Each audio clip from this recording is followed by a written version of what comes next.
Bonjour à tous et bienvenue pour ce webinaire. Je suis Gaëlle Bonnefoy-Cudraz de la CCI Lyon Métropole Saint-Étienne-Roanne. Je suis en charge de l'activité urbanisme commercial à la CCI et je suis ravie donc de vous accueillir pour ce webinaire. Nous sommes donc en format webinaire, c'est-à-dire que vous êtes tous à distance. Malheureusement, nous n'avons pas pu nous réunir pour nous voir en présentiel. Vos micros et caméras sont coupés, mais vous pouvez bien sûr utiliser le chat et les questions pour nous poser toutes les questions que vous souhaitez. Nous y répondrons dans la mesure du possible au fil de l'eau. En raison effectivement de l'annulation de la 12e édition du Forum Franchise pour raisons sanitaires, la CCI Lyon Métropole et ses partenaires vous proposent cette semaine un programme de 7 webinaires sur le thème de la franchise et du commerce organisé. Cet après-midi, nous allons aborder la thématique du choix de l'emplacement commercial, en particulier la façon de mener une étude d'implantation. Pour intervenir lors de ce webinaire, j'ai le plaisir d'accueillir Nicolas Dargère, qui est conseiller en urbanisme commercial à la CCI, Fanny Delettre du groupe Auchan Retail et Pascal Larue de Thomas Broquet Conseil. Ils se présenteront tout à l'heure un petit peu plus précisément. Nous allons passer environ 45 minutes ensemble pour échanger sur ce sujet du jour. On va attendre peut-être encore quelques minutes avant de lancer le webinaire, de façon à ce que tous les participants puissent nous rejoindre. En attendant, sachez que le support de présentation utilisé vous sera envoyé par email dès lors que vous êtes inscrit. Ce webinaire est par ailleurs enregistré. Il sera donc disponible en replay sur la chaîne YouTube de la CCI sous 24-48 heures, ainsi que sur le site du Forum Franchise, lyon-franchise.com. Pour faciliter l'échange, je serai le relais de vos questions que vous pouvez poser directement via le chat. Nous essayerons effectivement d'y répondre au fil de l'eau. On attend encore quelques secondes et nous allons pouvoir démarrer. Nous sommes à 7 minutes 35 connectés sur ce webinaire.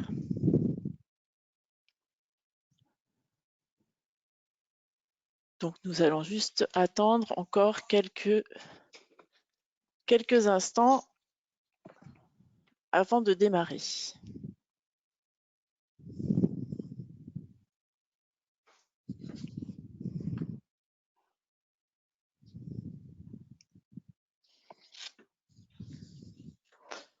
Je pense que nous pouvons commencer ce webinaire. Donc, rebonjour à tous pour ceux qui nous ont rejoints un petit peu plus tard.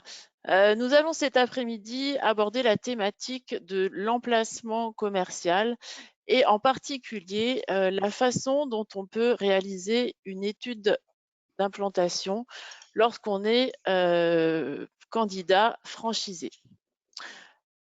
J'accueille à mes côtés pour intervenir dans ce webinaire Nicolas Dargère qui va nous décrire assez succinctement comment la CCI Lyon Métropole intervient sur cette thématique de l'étude de marché. Nicolas, je te passe la parole. Bonjour à tous, donc du coup je suis Nicolas Dargère, je suis conseiller en urbanisme commercial à la CCI Lyon Métropole et je travaille avec Gaëlle Bonnefoy-Cudraz. Aujourd'hui donc on va vous présenter un petit peu les différents outils et notamment l'étude de marché pour le compte de la CCI. Et donc, du coup, on base nos études de marché sur la 10e enquête consommateur qui permet d'avoir un observatoire unique en France sur les habitudes de consommation d'achat de plus de 2,7 millions d'habitants sur la région lyonnaise et sur la Loire. Cet observatoire et donc du coup cette enquête consommateur est un outil d'analyse qui nous permet de mesurer l'évolution des tendances de consommation sur ces territoires-là. Les données de l'observatoire et donc de l'enquête consommateur nous permet de réaliser des études de type data commerce ou data restauration et qui sont des études synthétiques qui permettent de valider les projets d'implantation et de développement des franchisés et éventuellement de certains franchiseurs. Et en parallèle, on met aussi en place et à disposition des approches de marché personnalisées en fonction des besoins des clients. À cela s'ajoute une parfaite connaissance du territoire sur la métropole de Lyon et sur la métropole de Saint-Étienne et de Roanne. Merci Nicolas. J'accueille effectivement également Fanny Delettre et Pascal Larue qui vont se présenter également et leur structure en lien avec la thématique. Donc, bonjour à tous, donc, je suis Fanny Delettre, je suis chargée des sujets de développement pour le compte du groupe Auchan Retail sur la métropole de Lyon, mais également plus globalement sur la région Auvergne-Rhône-Alpes. Donc Auchan Retail est un groupe familial d'un peu plus d'environ 60 ans, distributeur historique, et nous regroupons donc sur la région Auvergne-Rhône-Alpes environ 65 points de contact sous différentes formes, de l'ultra-proximité maille Auchan jusqu'à l'hypermarché, et également sur des sujets drive et click and collect. Donc ma fonction au sein de ce groupe, donc je m'occupe des sujets développement qui regroupent donc les études de potentiel, les prospections de locaux et le suivi de nos partenaires franchisés dans leurs projets de développement au sein du groupe. Merci Fanny. Pascal? Bonjour à tous, donc Pascal Larue, donc je suis consultant au sein du cabinet Thomas Broquet depuis 15 ans, et avec toute l'équipe qui comporte 10 personnes chez nous, nous sommes aux côtés de nos clients et bien évidemment des futurs franchisés et des indépendants, des enseignes pour les soutenir et leur apporter notre expertise en matière de commerce en centre-ville, en centres commerciaux et en retail. Et donc, nous sommes là pour les accompagner dans leur recherche d'emplacement en fonction de leurs critères et de leurs besoins. Voilà. Et donc, nous travaillons effectivement avec les enseignes nationales et les indépendants, même en période un peu compliquée, où nous sommes présents à leur côté pour les aider à se développer. Merci Pascal. En préambule, avant d'entrer dans le vif du sujet, quelques éléments pour bien préciser la thématique sur laquelle nous intervenons cet après-midi. On va parler aujourd'hui de l'étude de marché d'implantation locale, c'est-à-dire de l'étude qui est à réaliser par le candidat franchisé pour valider un chiffre d'affaires prévisionnel sur un emplacement précis.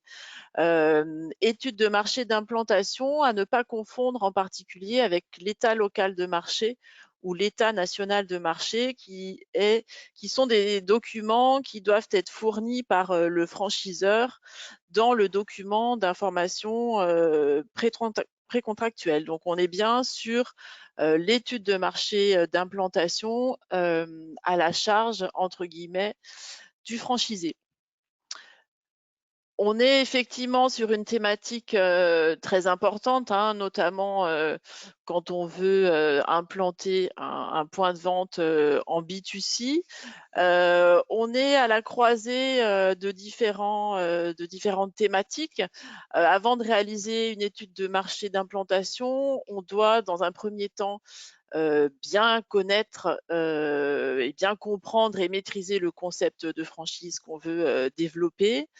On doit également bien connaître sa cible, la cible de clientèle avec les comportements d'achat que peut développer cette cible de clientèle.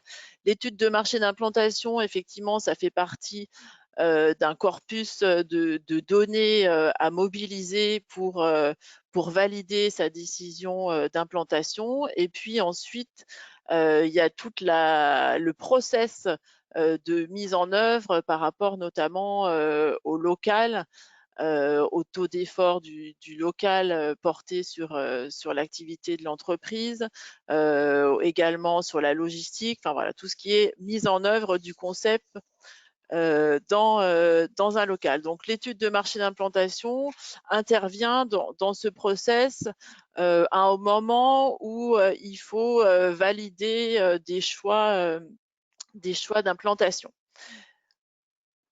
On va effectivement, après ce préambule, je vais passer la parole à Nicolas Dargère, qui va nous préciser quelles sont les différentes étapes à mener lorsqu'on veut valider un emplacement commercial à travers une étude d'implantation.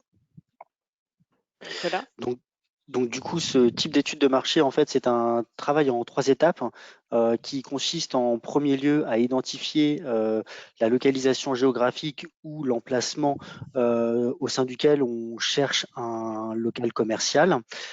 Cette localisation géographique, bien évidemment, dépend des besoins du porteur de projet, donc en indépendant ou en franchise, et surtout en fonction des fonds disponibles qu'il peut avoir pour la recherche de son futur local. Donc ça, c'est la première étape. Ensuite, une fois qu'on a identifié la zone d'implantation prioritaire, il faut, dans l'idéal, valider le potentiel commercial d'un emplacement. Et donc, c'est là qu'intervient l'étude de marché d'implantation.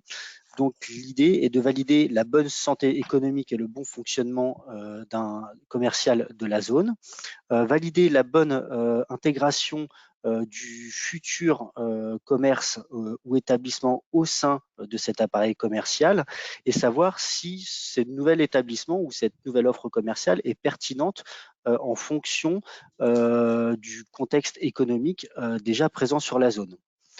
Et ensuite, la dernière étape est donc du coup l'analyse du chiffre d'affaires prévisionnel qui a pu être réalisé par le porteur de projet ou le futur franchisé grâce à son expert comptable lors de son prévisionnel ou de son business plan. Alors, on va passer du coup à la première étape de cette phase d'étude. Comment on identifie les zones d'implantation prioritaires? Alors du coup, pour identifier ces zones d'implantation prioritaires, en général, on travaille selon 3 axes. Donc du coup, on identifie les différents types de pôles qui se découpent selon 2 axes. Donc du coup, soit des pôles de centralité ou des polarités commerciales. Et dans un second temps, en fonction de leur niveau d'importance, savoir si on est sur un pôle commercial régional ou un pôle commercial de proximité. Le deuxième point, c'est d'identifier les différents types d'emplacements sur lesquels on se projette, à savoir si c'est un centre-ville, une ZAC, un centre commercial ou un retail park. Et enfin, donc du coup, l'analyse multicritère qui permet de approfondir en fait cette identification de zones d'implantation prioritaires, notamment en étudiant l'offre commerciale qui peut être présent sur la zone, la politique de prix qui peut être pratiquée par ses concurrents sur la zone, les concepts magasins présents aussi, et se positionner donc du coup au sein de cet appareil commercial et savoir si notre offre sera en concurrence directe ou complémentaire à l'offre existante. Là intervient donc du coup des critères liés à la concurrence avec les différents types de stratégies qui peuvent être soit une stratégie de différenciation ou une stratégie d'évitement. Et enfin, les critères liés au potentiel de la clientèle, à savoir les différents potentiels de consommation des ménages et leur appétence à consommer tel ou tel produit. Et enfin, donc du coup, savoir si on est plus sur un profil de clientèle résidente ou si aussi on a une part de marché à capter auprès des emplois et donc des actifs. Merci Nicolas. On va rentrer un petit peu plus avec Pascal Larue dans le vif du sujet, avec effectivement son expertise en immobilier commercial. Comment, Pascal, identifie-t-on les différents types de pôles commerciaux, les différents types d'emplacements? Est-ce que vous pouvez nous en dire un petit peu plus à ce sujet? Alors, effectivement, en fonction des porteurs de projets et des activités, nous allons pouvoir orienter ces porteurs de projets et sur les différentes zones. Donc, vous avez parlé effectivement des zones régionales, des zones majeures, on a des zones aussi localisées de quartiers, et on peut bien évidemment retrouver au sein de ces zones une même activité. Je prends un exemple, un chocolatier peut très bien être présent en centre commercial et être présent aussi en centre-ville, en emplacement numéro 1 et dans une rue de quartier également.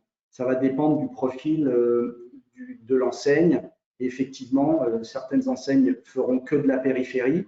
Donc là, effectivement, on va orienter nos clients sur les zones de périphérie qu'on peut facilement repérer sur la zone comme Saint-Bonnet ou comme Dardy, Limonest, ou éventuellement le sud de Lyon. Et puis après, des enseignes nationales qui sont uniquement du centre-ville, qui vont avoir besoin effectivement d'un placement numéro 1 ou numéro 1 bis. Et là, on pourra effectivement aussi les orienter en fonction des commerces que nous avons à disposition, soit à la location, soit à la vente. D'accord, merci. Effectivement, là, on est sur la carte que vous voyez sur l'écran, sur l'exemple de la métropole lyonnaise, mais tous les territoires, toutes les villes présentent des profils de pôles qui peuvent être différents. Donc, l'un des objectifs d'identification des zones d'implantation prioritaire, c'est effectivement de faire ce travail, aller vers les agents immobiliers, vers les professionnels ou vers la CCI pour bien appréhender le paysage commercial d'une métropole ou d'une ville dans laquelle on veut s'implanter et savoir effectivement quels sont les différents pôles existants, que ça soit centralité, périphérie, et leur niveau hiérarchique. Le niveau hiérarchique et faisant référence à la capacité d'attirer une clientèle de plus ou moins loin, et puis aussi à la volume du pôle en nombre de commerces. On va maintenant aborder la question. Effectivement, il y a différents types d'emplacements aussi en fonction des concepts. J'imagine, Pascal, que la recherche ne sera pas la même. Pouvez-vous nous en dire plus à ce sujet? La recherche va effectivement dépendre du besoin du client et on peut, sur la rue de la République, pour prendre l'exemple de Lyon, où on a effectivement beaucoup de passages et du volume de clients, les enseignes sont à la recherche d'emplacements avec de la fréquentation et donc sont capables de surcroît de payer des valeurs locatives un peu supérieures au retail park où les demandes sont différentes en termes d'enseignes. Du coup, nos clients, en fonction de leurs critères, nous allons pouvoir les orienter soit sur un emplacement numéro 1 rue de la République ou un emplacement numéro 1 sur la rue Herriot ou éventuellement rue du Reste. Ça va dépendre vraiment de l'activité du preneur. Effectivement, hein, généralement, si je peux préciser, généralement le franchiseur est en capacité de dire au candidat franchisé quel type d'emplacement il faut cibler. Est-ce que c'est plutôt voilà, en centre-ville ou plutôt dans une galerie marchande, sachant que certains concepts s'adaptent un peu dans tous les types d'emplacements. Absolument. Et après, certains clients arrivent avec peut-être une idée, un emplacement, et puis après analyse, on s'aperçoit qu'on peut les mettre sur une autre rue ou sur un autre quartier. Ils n'avaient pas forcément sélectionné, et en discussion après avec le franchiseur, on arrive à moduler et à placer les candidats sur d'autres emplacements. C'est ça aussi. Le fait de connaître le terrain et connaître le marché de nos rues et de nos centres-villes, ça permet d'orienter au mieux les clients sur les bons emplacements. Ouais. Alors dites-nous, par exemple, on entend souvent parler d'emplacement numéro 1, numéro 1 bis ou encore numéro 2. Est-ce que vous pouvez nous dire comment on peut les identifier, les reconnaître? Alors, l'emplacement numéro 1, ça sera forcément, de par la valeur locative, du fait des enseignes déjà présentes au fil des années, on va se retrouver avec des valeurs de loyer et d'acquisition de fonds de commerce ou de droits totaux qui vont être importants. Du coup, ça va sélectionner de ce fait les porteurs de projets et les enseignes qui peuvent s'intégrer dans cet environnement-là. Et au fur et à mesure qu'on va s'écarter un peu de ces emplacements avec du flux et des enseignes de renommée, on va aller sur des emplacements 1 bis ou numéro 2, où là, on pourra peut-être implanter des indépendants, des franchises avec des destinations qui ont besoin peut-être de moins de flux, mais qui permettent d'apporter un service ou une offre qui n'est pas présente dans une rue. Sachant qu'effectivement, les emplacements sont hiérarchisés en fonction de la capacité de fréquentation et de passage devant les emplacements, c'est ça, hein? Absolument. C'est un fait. On se rend compte que des enseignes plus mass market veulent absolument du flux pour pouvoir rentrer dans un chiffre d'affaires et faire du volume, donc ils ont besoin de passage.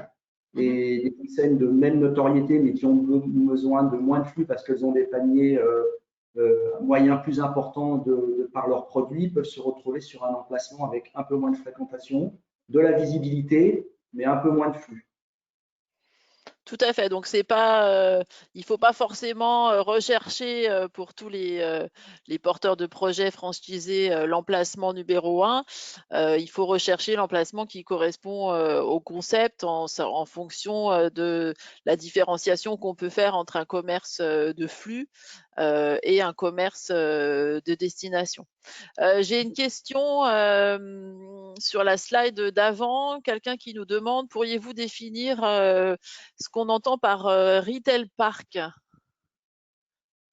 Alors, les retail parks sont nés il y a déjà quelques années, mais ont vraiment pris une avancée sur les centres commerciaux ou sont venus en parallèle des centres commerciaux. On retrouve plutôt ce genre d'emplacement sur les extérieurs, sur la périphérie de Lyon, où on va retrouver des pôles en général peuvent être seuls, mais sont souvent adossés à une surface alimentaire assez importante qui permet de drainer un flux de clients. Et ça, Fanny pourra en parler. Et on se retrouve avec donc des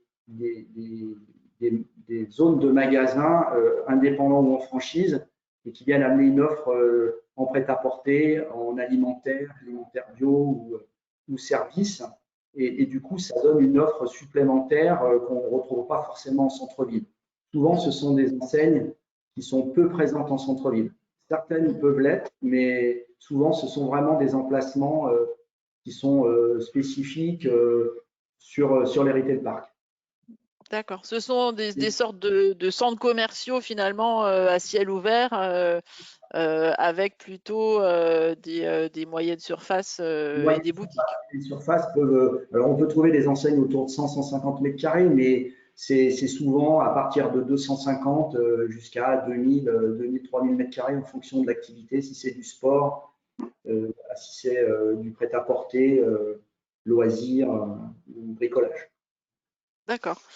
On va peut-être du coup revenir sur les types d'emplacements avec ce schéma en fait, si vous pouvez nous l'expliquer un petit peu et nous dire aussi ce que signifie le terme de valeur locative. Alors, on va partir de la valeur locative, donc la plus haute, pour référence la rue de la République à Lyon, sur la partie qui est située autour de la FNAC, entre la place des Cordeliers et la place Bellecour. Là, on a des valeurs locatives qui peuvent tourner autour de 2000-2500 € pour les meilleurs emplacements. Et plus on va redescendre sur des emplacements 1 bis, 2, et la valeur locative va bien évidemment redescendre. Et on peut facilement, en centre de Lyon, voir sur des emplacements secondaires en numéro 2 des valeurs de 200, 250 euros, 150 euros du mètre carré. Donc aujourd'hui, pour un exemple, si vous prenez 100 mètres carrés sur la rue de la République, on peut tourner entre 150 et 200 000 euros de loyer annuel hors taxe. La même surface sur un emplacement dans une rue du 1er ou du 2e arrondissement en numéro 2, on peut être sur des valeurs de 15 à 18 000 euros de loyer annuel. Donc on se rend bien compte de l'écart de prix en fonction de l'emplacement. Très bien, merci. On a du coup abordé cette première étape qui était d'identifier les zones d'implantation prioritaires. Une fois qu'on a fait ça, alors ça peut prendre du temps hein, avant de trouver un emplacement. On suit des porteurs de projets qui parfois mettent 6 mois, 1 an à trouver le bon emplacement. Un conseil qu'on pourrait donner, c'est qu'effectivement il n'y a pas d'emplacement, idéal. Hein, il y a toujours des compromis à faire, mais il faut quand même prendre du temps pour bien réfléchir à l'emplacement, aller sur le terrain et voir effectivement le ressenti terrain est important hein, pour choisir son emplacement. D'accompagner. Pardon, c'est vraiment important d'accompagner les gens sur le terrain et d'arpenter les rues pour que les porteurs de projets se rendent compte vraiment de comment fonctionne le cheminement piéton, comment les habitudes en fonction des horaires, en fonction de différents points de la journée. On se rend compte que c'est pas toujours la même fréquentation en fonction des horaires. Donc ça, c'est effectivement un point important à prendre en compte. Ouais, donc il faut prendre du temps et puis s'entourer bien sûr de conseils pour pouvoir valider cet emplacement. Une fois qu'on a identifié un emplacement, la seconde étape, ça va être de valider le potentiel économique de l'emplacement. Je vais repasser la parole du coup à Nicolas qui va nous détailler quelles sont les différentes analyses à mener pour valider ce potentiel. Donc, pour valider le potentiel économique d'un emplacement, en général, on a 4 axes de réflexion. Le premier qui est confirmer la dynamique commerciale. Donc, typiquement, étudier le nombre de cellules au sein de la polarité commerciale, évaluer le nombre d'enseignes, la répartition aussi de l'offre commerciale qu'on peut trouver au sein de ce pôle. Typiquement, est-ce qu'on a une offre bien répartie entre du service à la personne, de l'équipement à la personne, de l'alimentaire, tout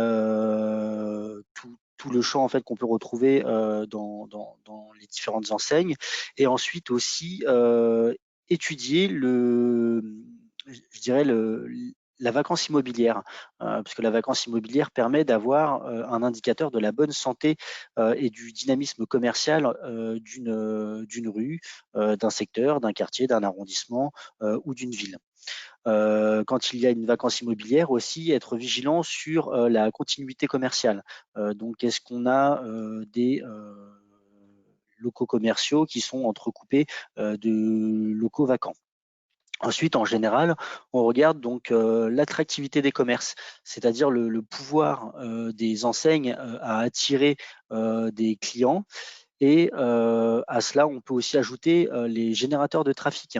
Donc typiquement, si je prends l'exemple de l'ouverture d'un point de vente en optique, les générateurs de trafic principaux pour ouvrir un point de vente en optique vont être les prescripteurs, donc à la fois donc dans un premier temps les médecins généralistes et puis les ophtalmologistes ou alors les ORL pour un point de vente d'acoustique. Donc ça, c'est très important de se positionner à proximité des générateurs de trafic. Ensuite, déterminer la qualité de l'emplacement commercial. Donc ça, c'est un petit peu ce que a présenté Pascal Larue sur les différents types d'emplacements, entre l'emplacement numéro 1, un bis ou numéro 2. Et puis on va y revenir aussi avec Fanny, excuse-moi, on va y revenir aussi avec Fanny juste après. Oui, tout à fait, c'est ce que j'allais dire justement sur 4 critères que Fanny va nous expliquer sur l'analyse de la qualité d'un emplacement et ensuite analyser bien évidemment la concurrence, donc son positionnement sur différents axes qu'on verra un petit peu plus loin dans notre présentation et comment nous on peut s'intégrer, enfin comment je dirais le porteur de projet ou le futur franchisé peut s'intégrer au sein de cet appareil qui est à la fois commercial et concurrentiel. Je vais passer du coup tout de suite la parole à Fanny qui va nous détailler les 4 critères pour qualifier la qualité d'un emplacement commercial. Bien, merci. Donc oui, 4 clés d'entrée, j'ai envie de dire, pour se poser les bonnes questions concernant la qualité de l'emplacement. Donc premièrement, l'accessibilité. Donc si tu peux passer sur le slide directement, le slide suivant. Donc sur l'accessibilité, voilà, plusieurs questions à se poser en termes d'accessibilité pour votre client sera demain un piéton. Et dans ce cas-là, regardez le dimensionnement du trottoir. Est-ce que c'est quelque chose à l'aise, permettant les poussettes, quelque chose de plutôt restreint. L'accessibilité pour les véhicules et les vélos. Donc, quel est le type de voie automobile à double sens, sens unique. Est-ce qu'il y a du stationnement possible également pour vos clients? Des pistes cyclables, des arceaux vélos. Est-ce que votre client demain c'est un client des transports en commun, un usager, et quelle est la distance de votre local ou de votre emplacement par rapport aux stations de transport en commun, donc que ce soit bus, tram, métro. Donc voilà, évaluer, bien cibler comment votre client va venir à vous et du coup remettre dans le contexte l'emplacement ciblé. Également l'accessibilité pour votre approvisionnement, la livraison. Donc, est-ce qu'il y a un emplacement livraison dédié? À quelle distance? Et est-ce qu'il y a également des contraintes sur les horaires de livraison, comme on peut parfois l'avoir en centre-ville où les plots permettant l'accès à livraison sont refermés en fin de matinée. Donc différents sujets sur l'accessibilité et également des sujets par rapport à d'éventuels revendeurs type Uber Eats, etc.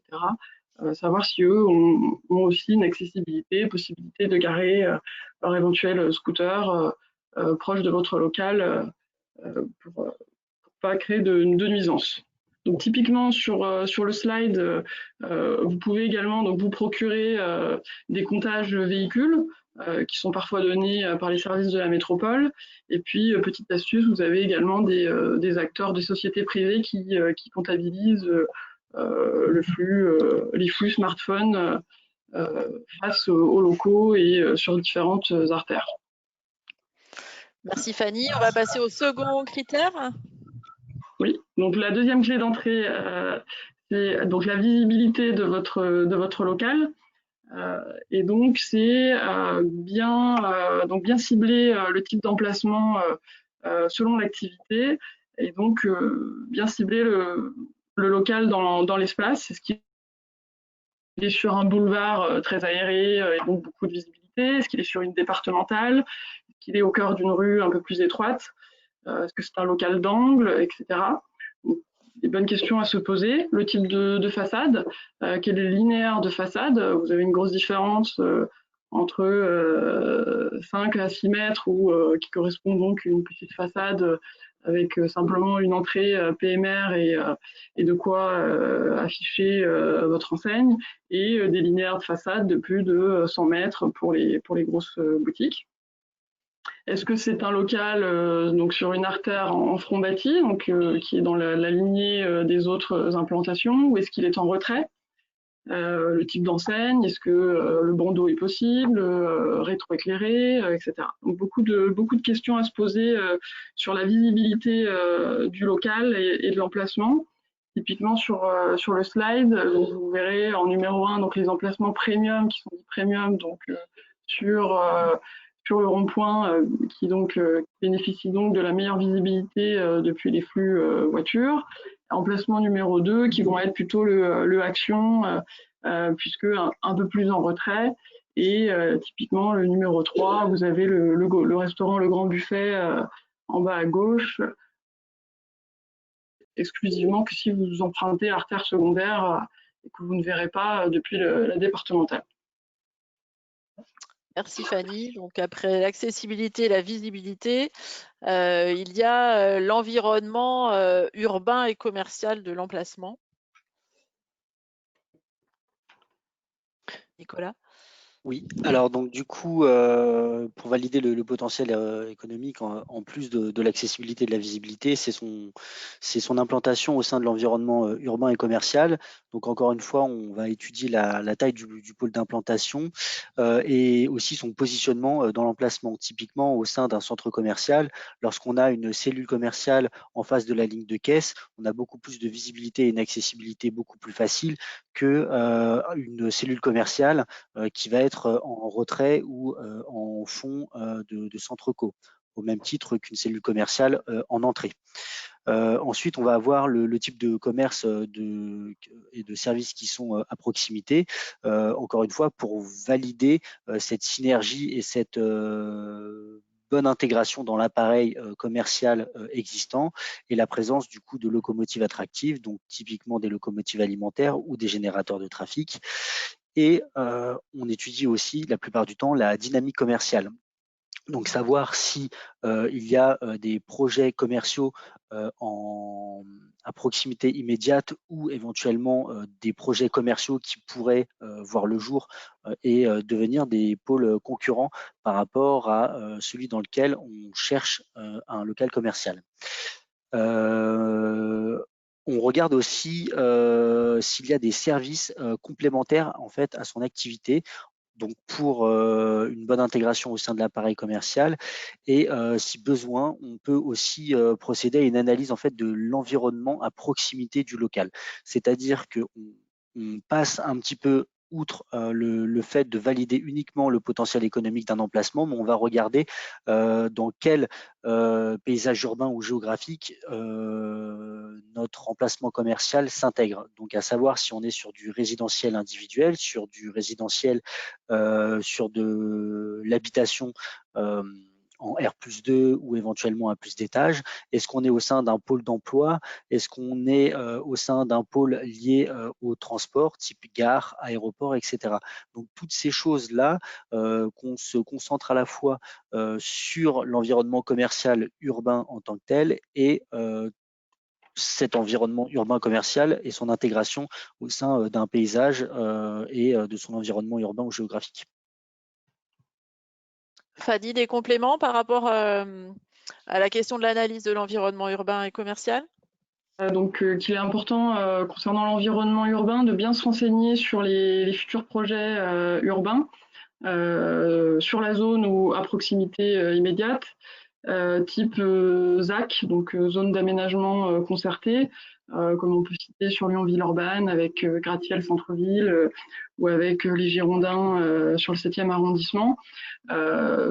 Tout ce qui va être relatif également à des aménagements sur des aménagements routiers et d'infrastructures importantes, puisque ça peut être à la fois de futures opportunités, qui dit nouveaux logements, dit nouveaux clients potentiels, mais à la fois de futures menaces pour votre commerce, puisque ces futurs projets peuvent héberger dans le futur de nouvelles activités en rez-de-chaussée et donc être de nouveaux concurrents potentiels. Tout à fait. Donc en fait, il faut avoir une photographie actuelle de l'environnement urbain et commercial. Il faut aussi regarder ce qui s'est passé dans le passé en regardant l'évolution de l'offre commerciale en historique, comment a évolué le tissu commercial sur ce pôle. Ça peut renseigner effectivement sur la dynamique. Et puis, il faut aussi regarder effectivement ce qui va se passer dans le futur, quels sont les projets structurants urbains, par exemple une ligne de tram qui arrive sur un quartier, forcément, ça va faire évoluer la commercialité d'un pôle. Donc, il faut se poser toutes ces questions. Nicolas avait évoqué tout à l'heure aussi la question des locaux vacants et du phénomène de vacances commerciales qui a tendance à être en hausse en ce moment. Effectivement, c'est un indicateur qu'il faut regarder avec attention pour pouvoir qualifier la dynamique d'un pôle commercial ou d'une rue commerçante. Au-delà de l'environnement urbain et commercial, il faut aussi faire une analyse assez précise de ce qu'on appelle l'environnement concurrentiel. Nicolas, tu peux nous en dire plus? Oui, alors du coup, là sur cette slide-là, on a énoncé différents axes en fait d'analyse et des points clés à prendre en compte lorsqu'on fait une analyse concurrentielle. Et un des points très importants lorsqu'on est candidat à la franchise, c'est cette notion de savoir-faire du franchiseur, donc c'est-à-dire son positionnement prix, son concept magasin, son dispositif de communication local et ou national, et en parallèle donc du coup le savoir-faire du franchisé qui lui va être plus axé sur sa tenue de magasin, son équipe de vente, sa notoriété qui n'est pas forcément liée à l'enseigne mais qui peut être aussi en fait une notoriété tout simplement. Je vais reprendre l'exemple de l'optique en disant peu importe l'enseigne, mais chez cet opticien-là, j'ai été bien reçu, j'ai été bien conseillé et les lunettes sont bien ajustées, par exemple. Donc en fait, voilà, il y a cette notion de savoir-faire du franchiseur et cette notion de savoir-faire du franchisé. Donc il faut absolument, quand on fait une étude concurrentielle, se baser sur l'ensemble de ces indicateurs et sur, je dirais, l'aspect un petit peu plus humain du concurrent qu'on peut avoir à côté de soi, pour savoir si ça peut être à la fois une force ou une faiblesse. Et ensuite, du coup, l'environnement concurrentiel, c'est de se poser la question, effectivement, s'il y a des présences de pôles commerciaux concurrents à proximité, la notion d'évasion commerciale, qui est ni plus ni moins que l'achat en globalité ou en partie réalisé en dehors de notre zone de chalandise. Donc ça, c'est une notion qu'on abordera un petit peu plus loin dans notre présentation.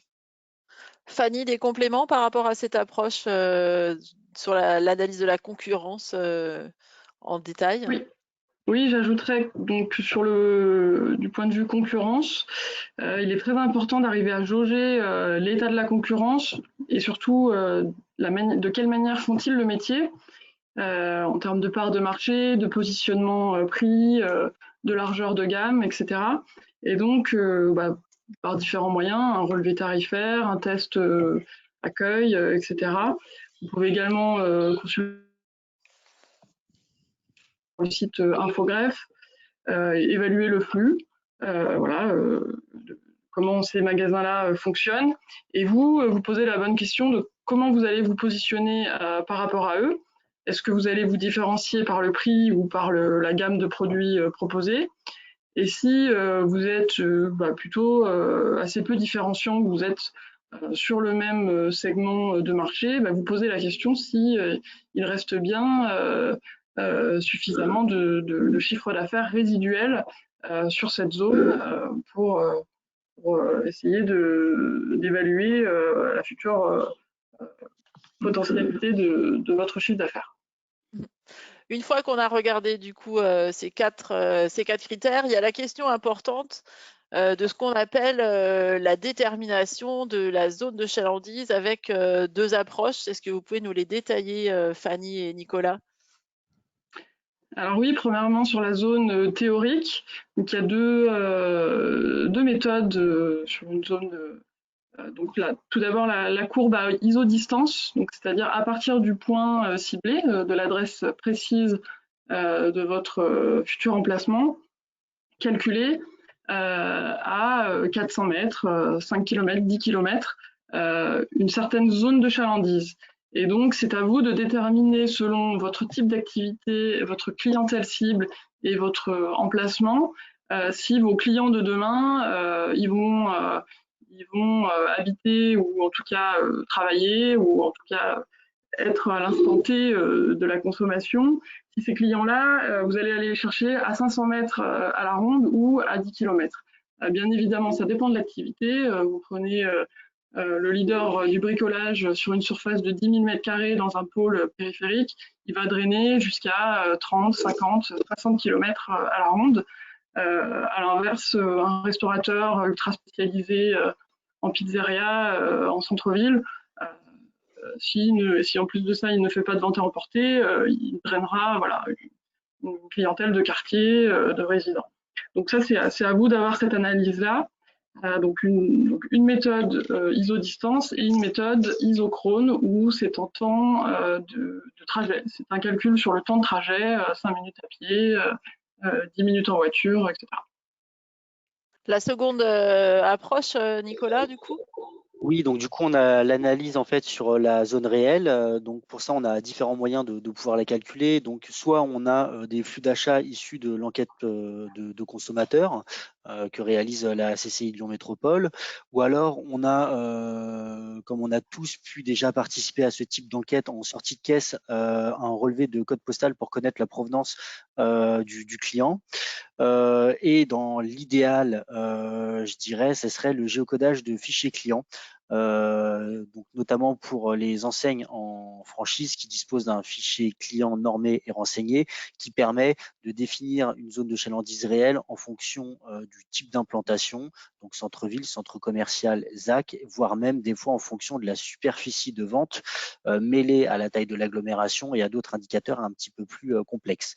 Donc à partir de là, on peut définir une zone de chalandise pour chaque type d'implantation et donc pour sa future ouverture.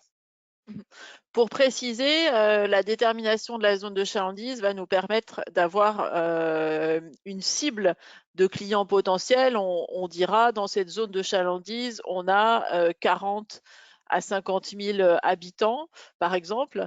Généralement, le franchiseur, pour la plupart des réseaux de franchise, donne une fourchette de zone de chalandise ou une zone de chalandise minimum. Par exemple, voilà, il faut vous mettre dans un emplacement qui permet de drainer une zone de chalandise minimum de 20 000 habitants. Donc, c'est effectivement ces notions-là que vous allez retrouver quand vous ferez l'analyse de la zone de chalandise. Une fois qu'on a la zone de chalandise, on va du coup analyser le potentiel de consommation. Nicolas, je te redonne la parole pour nous préciser ces éléments. Oui, merci. Donc du coup, en premier lieu, il faut cibler le profil de clientèle que l'on recherche dans notre implantation. Donc à savoir si on est donc du coup typiquement sur une population résidente. Donc là, on va prendre par exemple l'exemple de la restauration traditionnelle qui peut être plus à destination de populations résidentes. À l'inverse, ça peut aussi être des salariés ou des professionnels. Donc ça, on serait plus sur de la restauration à emporter ou rapide et ou aussi traditionnelle pour une offre du midi, ou bien une clientèle visée étudiants et lycéens pour de la restauration rapide, ou alors des flux touristiques. Donc là, pour du restaurant étoilé ou type Bouchon Lyonnais aussi. Voilà. Donc ça, en fait, tout dépend en fonction de son projet, la cible que l'on souhaite avoir au sein de sa zone de chalandise, sachant que on peut avoir à la fois une population résidente, des actifs et des étudiants comme population cible. Ensuite, du coup, évaluer le marché théorique. Donc, c'est le concept auquel on faisait allusion précédemment. Donc, c'est-à-dire en fait le budget annuel que peut allouer un ménage pour un produit donné. Et donc, du coup, en fonction de cette valorisation du marché théorique sur la zone de chalandise, en général, on regarde le chiffre d'affaires que réalisent les concurrents et ça nous donne la part du marché résiduel ou accessible au sein de la zone de chalandise. Donc, ça nous donne un premier indicateur pour savoir si il sera facile de s'implanter et de réaliser notre chiffre d'affaires prévisionnel ou si le marché a tendance à évoluer vers la saturation. Ensuite, ce sont les comportements d'achat. Donc, ce qui est intéressant, c'est de voir les différents comportements d'achat donc du coup de la population cible. Donc, ça peut être sur leur fréquence, sur leur type de produit. Est-ce qu'ils mangent des produits, enfin pardon, est-ce qu'ils consomment des produits alimentaires standards ou des produits peut-être plus orientés vers une offre bio? Quelles sont les formes de vente privilégiées dans leur consommation? Est-ce que les ménages ou la population cible de la zone de chalandise consomment sur un format hypermarché, sur un format drive, sur un format commande en ligne? Ensuite, on regarde aussi donc du coup la position de concurrence. Donc là, pour faire très simple, je vais vous renvoyer vers les slides précédentes qui énoncent les différents axes d'analyse de la concurrence. Et enfin, cette notion de taux d'attractivité et taux d'évasion. Donc le taux d'évasion, comme évoqué juste avant, le phénomène qui, enfin, les dépenses de consommation de la zone de chalandise qui vont vers un autre pôle commercial concurrentiel, pardon, et à l'inverse, le pouvoir d'attraction d'une enseigne ou d'un centre commercial implanté au sein de la zone de chalandise à capter et à faire venir les clients de zones de communes avoisinantes ou d'autres arrondissements qui ne font pas partie de la zone de chalandise. Fanny, des compléments par rapport à ce que vient de présenter Nicolas sur le potentiel de consommation? Ça me paraît complet. Voilà, bien essayer d'évaluer toujours dans les usages le client cible. Est-ce que ce client cible, il consommera chez vous à la sortie du travail, sur son trajet travail-domicile? Est-ce qu'il l'après-midi? Voilà. Bien mettre en corrélation votre activité et le type de cible. Très bien. Une fois qu'on a du coup analysé ce potentiel de consommation et identifié où est-ce qu'il va être consommé ce potentiel de consommation, il y a une dernière analyse à faire qui est celle de l'analyse du chiffre d'affaires prévisionnel. Nicolas, rapidement, parce que du coup on est un petit peu Oui. en retard sur le timing, nous préciser comment on peut fonctionner. D'accord. Donc du coup, alors, il y a deux manières de fonctionner. Donc soit, on estime le chiffre d'affaires prévisionnel, grâce à un prévisionnel et un business plan, établi avec son comptable. Ou alors on peut aussi, faire une simulation d'emprise, c'est-à-dire calculer la part de marché, en fonction du chiffre d'affaires, que l'on aura estimé.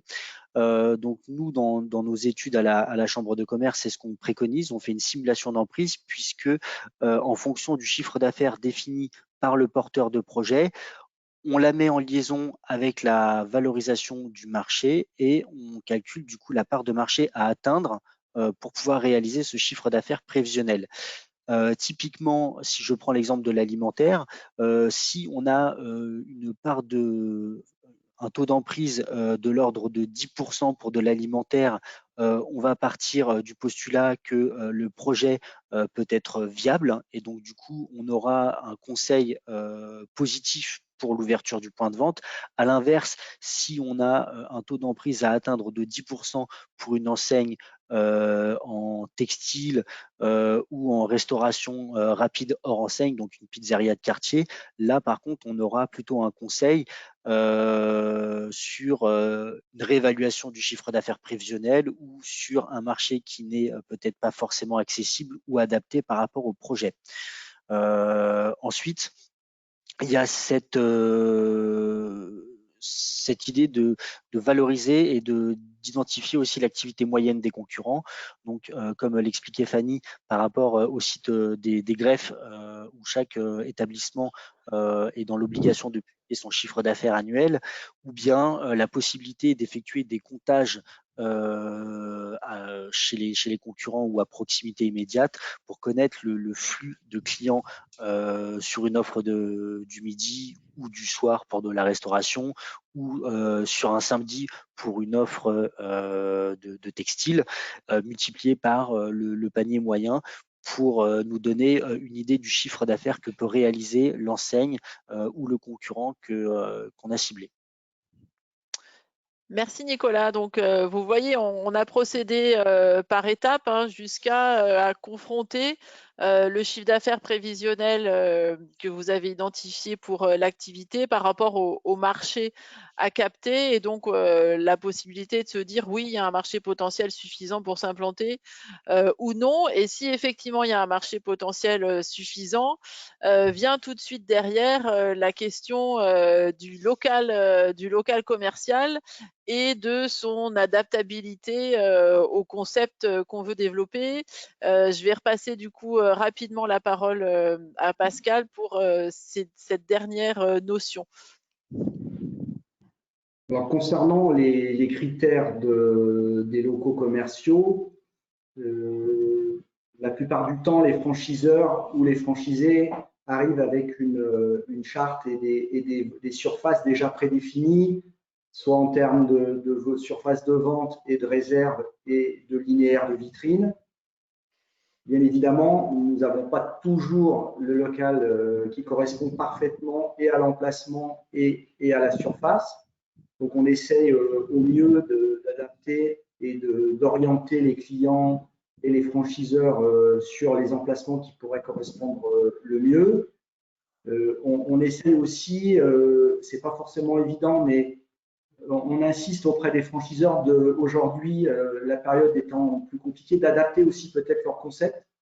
Il faut trouver un mix et essayer de faire des choix. Peut-être si on a un très bon emplacement, mais on a un peu moins de linéaire, est-ce que ça vaut pas le coup de se positionner quand même sur et peut-être lâcher d'un côté pour récupérer un bon emplacement, être aussi à côté de ses concurrents, parce que tout à l'heure vous parliez de la concurrence, mais la concurrence a besoin d'être à côté pour justement donner de l'attractivité et les gens puissent aller chez les uns et chez les autres pour comparer et si effectivement on fait bien les choses, si on fait bien son travail, si on accueille bien les gens et on fait des produits de qualité, vous gagnerez des parts de marché.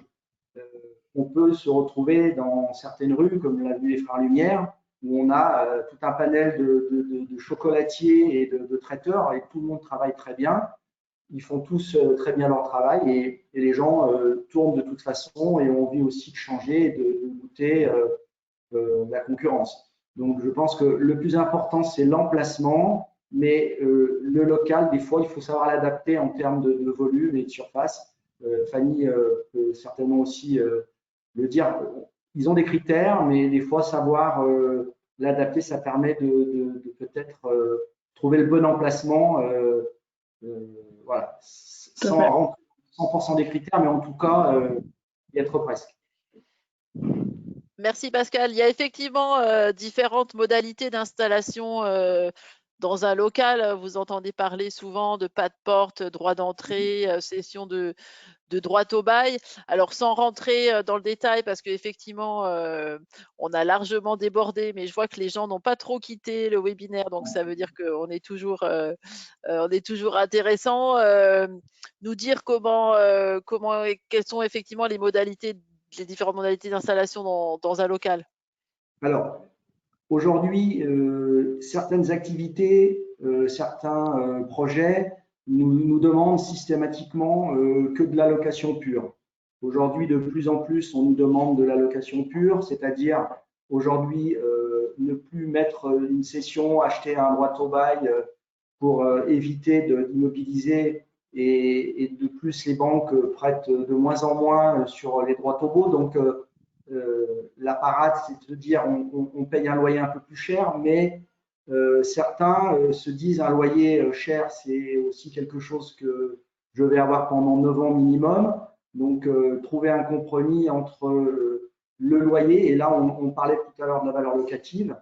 On peut très bien avoir une valeur locative de 500 € en loyer pur et la même valeur avec un loyer plus faible et un droit au bail qu'on va réintégrer dans le calcul en prenant les 10% sur 10 ans du prix de la cession. Donc ça, c'est important. Aujourd'hui, certains candidats sont prêts à mettre un droit au bail, d'autres non. Donc on adapte et on oriente les clients vers les locaux en fonction de ces demandes.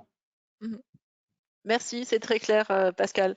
On va clôturer ce webinaire en vous donnant quelques éléments d'information sur les sources et spécialistes et ça me permet de de répondre à une question qui a été posée dans le chat sur le fait que est-ce que l'accès aux données dont il est question est-il possible sur le net? Donc effectivement, il y a un certain nombre de sources d'informations qui sont disponibles sur le net. L'INSEE fournit des données sur la population résidente dans les quartiers, dans les zones de chalandise. Il y a effectivement tout le volet observation terrain qui est important. Souvent, les services urbanisme des mairies aussi ont des informations très intéressantes, notamment sur l'historique de la commune, mais aussi sur les travaux à venir, les projets urbains. Les conseils de la CCI ont généralement voilà, une connaissance assez globale de l'évolution des commerces sur leur zone, donc n'hésitez pas à les contacter. Sur tout ce qui est transport en commun, autorité organisatrice aussi de transport pour tout ce qui est lié au flux de transport en commun et pour les projets de transport en commun. La question des comptages piétons, alors on peut les faire soi-même hein, à différents moments de la journée et de la semaine. Nous, à la CCI, quand on fait des études spécifiques sur un quartier, on va faire des comptages piétons sur le terrain. Il y a aussi voilà, des comptages automatiques qui sont disponibles auprès de certains fournisseurs de données sur certaines artères. Et puis, les comptages routiers, comme nous le disait Fanny, les directions voirie des collectivités ont également ces différents comptages. Autre élément, effectivement, n'hésitez pas à faire appel à des professionnels pour vous aider, pour vous conseiller dans la recherche de local. Les mandataires en fonds ou agences immobilières spécialisées comme l'est Thomas Broquet conseil. Tout ce qui est conseil développeur commerce, manager de centre-ville, service économique des villes et puis conseil de la CCI qui peuvent vous apporter un accompagnement et vous prescrire des conseils généralistes. Et puis sur la réalisation d'études, Nicolas l'a abordé en début de webinaire. Nous, effectivement, à la CCI de Lyon Métropole, nous pouvons réaliser des études. On a aussi des cabinets d'études privés hein, qui peuvent réaliser ce type d'études de marché d'implantation. Après, à voir en fonction de vos besoins, à qui vous voulez faire appel. Voilà.